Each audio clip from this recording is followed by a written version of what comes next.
Okay, everybody remembers the dresser we picked up. Looking like shit on a stick. Her needs some love. Her needs some loving. We're gonna sand. I think we're just gonna restain. I usually would put a nice coat of white on something like this, but as beautiful vintage as she is, I think we're just gonna go with a fresh coat of stain since that wood is just thirsty. She just looks a little thirsty. Nothing really huge wrong. So we're gonna give her a Slurpee. Nice fresh drink.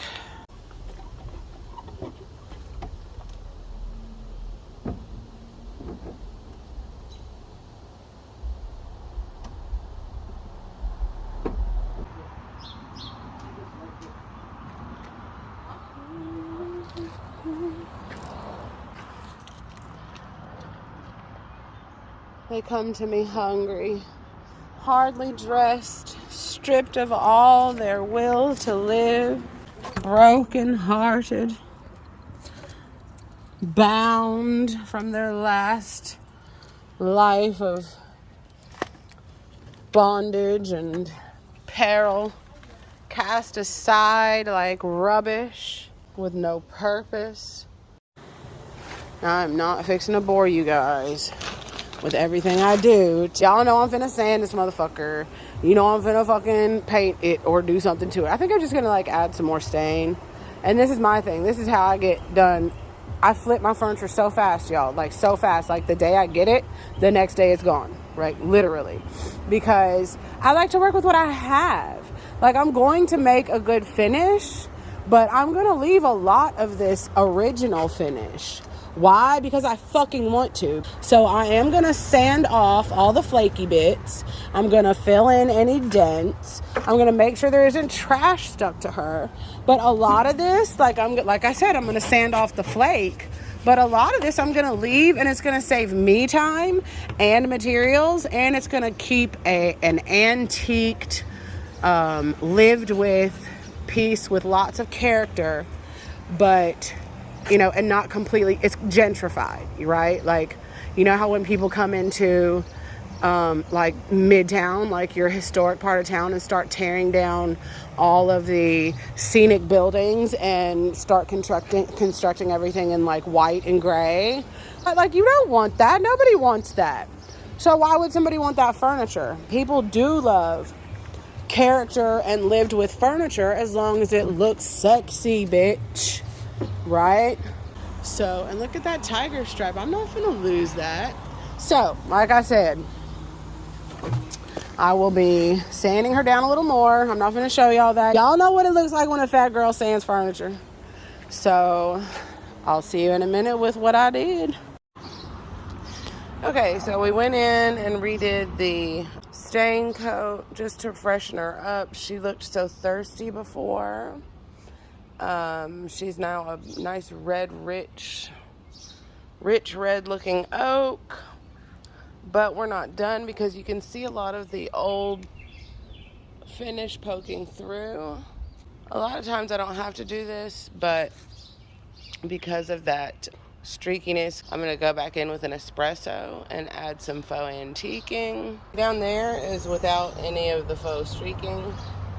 There it is with the faux streaking. It just adds some texture. It adds some depth. Because right here it just looks like I totally like threw some shit on some shit, right? But then up here, mama got some character.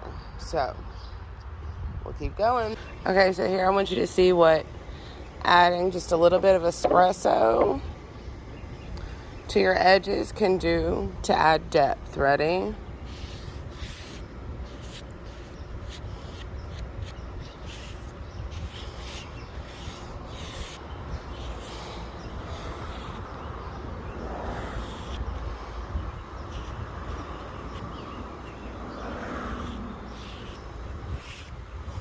Now, all of a sudden, she is a rich girl.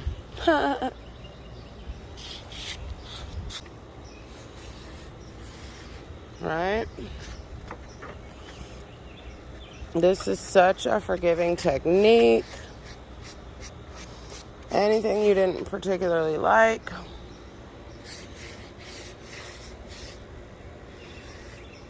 you just sass it up, baby doll.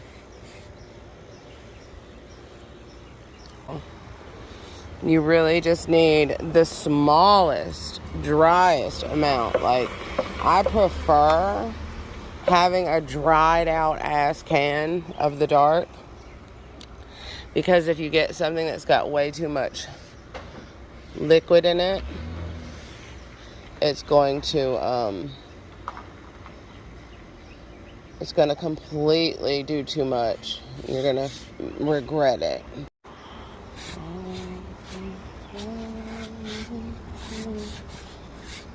Look at the instant depth, honey. Instant character, instant depth.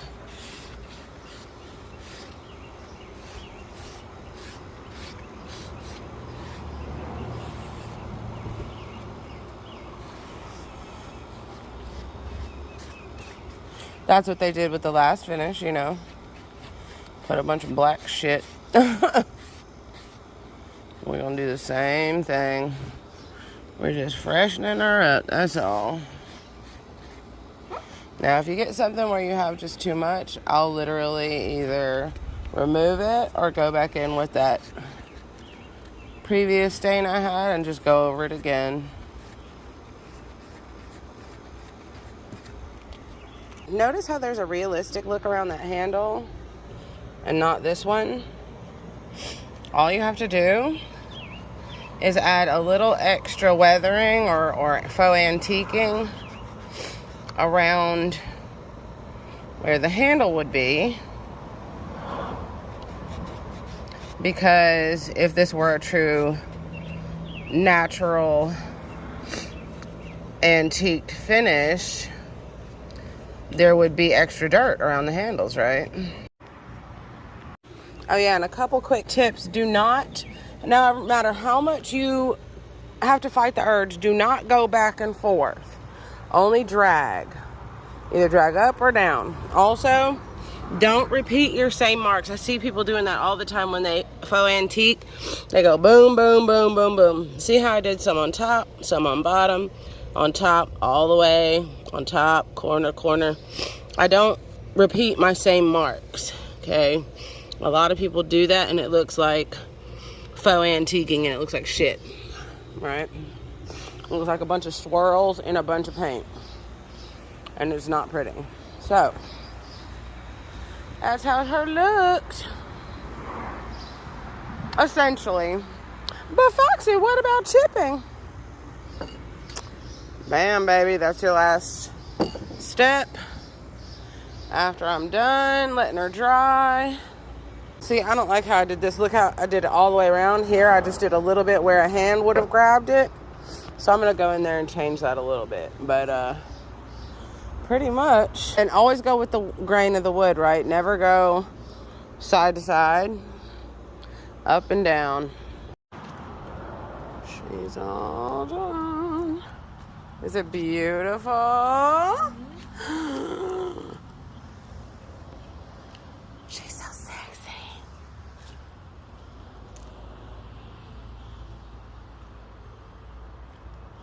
She's so fucking sexy. I decided to do like oxidized copper. You know how it turns like teal for the hardware.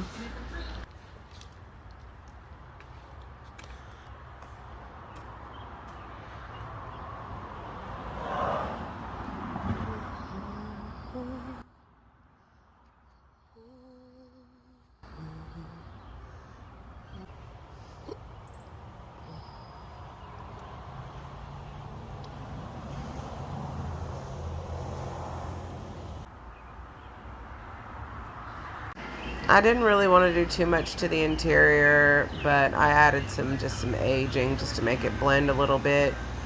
I think it's a good blend, good transition from inside to outside. I like it. See you next time.